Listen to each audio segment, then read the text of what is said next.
Hi gang, Mr. Ed here for another episode of Mr. Ed Draws, Makes, or Talks, and in this episode I'll be drawing, making, and talking. So I did some cell art, and I took some pictures of those, and I thought they were really cool, and I wanted to do some editing. So I pulled it into Photoshop and adjusted the colors so that I could take it into Illustrator and live trace it. So I live traced it, 8 colors, and I'm pulling those different color sections out, grouping them together, and then applying some filters and see what kind of effects that I can get. And then I'm going to do some text art with the results of that.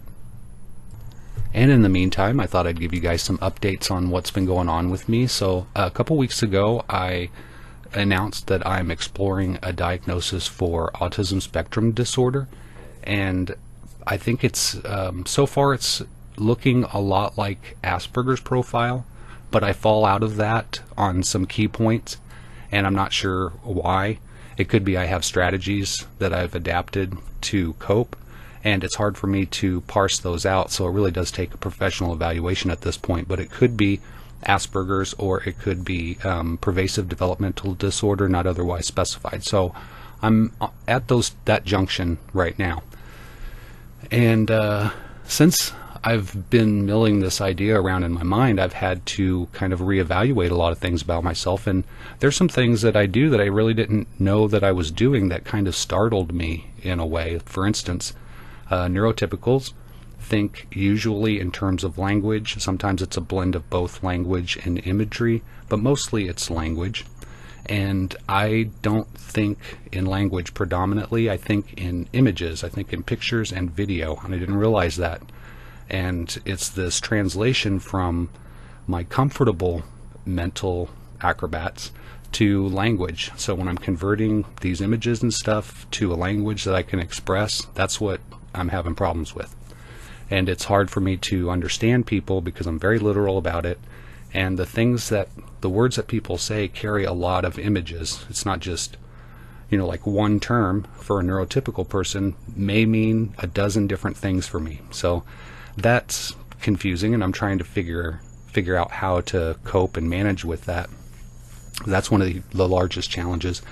And then the other one is an inconsistent memory. I have at times an idyllic memory. I can recall things in perfect fidelity, almost every minute detail, and then at other times I can't remember my name. So what's really weird about it is when I try to recall something that I've forgotten, it may take 2 days, 3 days, a week later, and I'll recall that, and I'll also recall trying to remember it and failing. So it's this strange inconsistency in my memory that I'm remembering things, or at least I'm storing them, but recalling them seems to be an issue for me, and that's a part of this.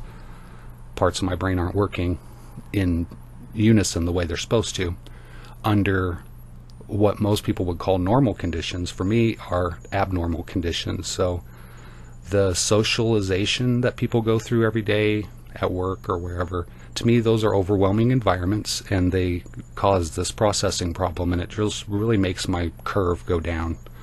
But when I'm in my optimal environment, when my brain's not overwhelmed by all this sensory input, that's when I can really accomplish things. So getting in that space is really hard because the mainstream world's not geared for that. It's not geared for the environment that I excel in. So I kind of have to find a happy medium.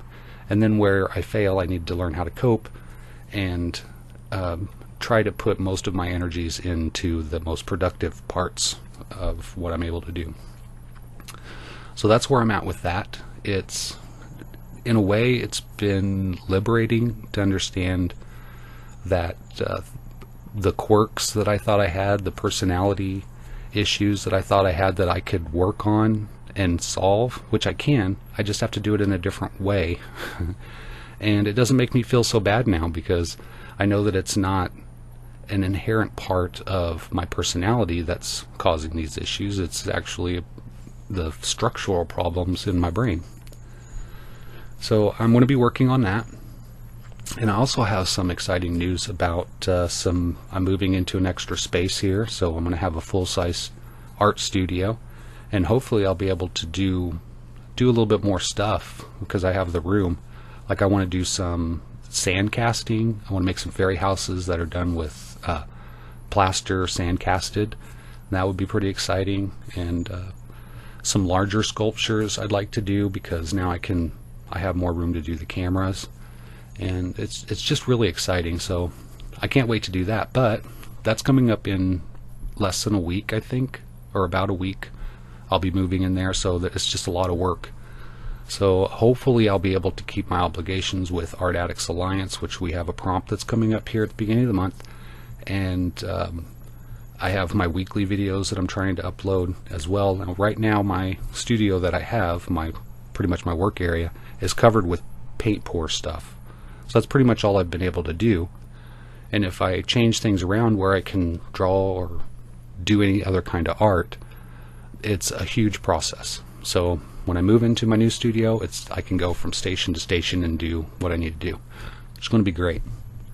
And so I hope you stick around for all that, and I may do some behind the scenes and let you guys check out where I'm going to be working from. It's really inspirational. I have a beautiful view of the mountains across the way. So I'm just so excited. I want to tell you guys about it. Most importantly, though, I've noticed that I've had several, or many, I guess you can say, not a huge amount, but several new subscribers, and I just wanted to say welcome to you guys, and thank you for wanting to join me each week. And for those of you that have been with me for so long, for over a year and almost a half now, thank you so much. I really appreciate it. It really does help. You know, I put so much with having ASD. I put out a lot of effort and consideration. I think about things a lot, and I sometimes will just kind of go into a bad place in my mind. And when I do my videos and you guys respond and I get new subscribers, it really does tell me that I'm doing something good. So thank you for that. I really appreciate it, and I hope I've helped entertain you and made you feel better, maybe inspired you, and that's what it's all about. Let's be there for one another. So thanks again, and until next time, take care.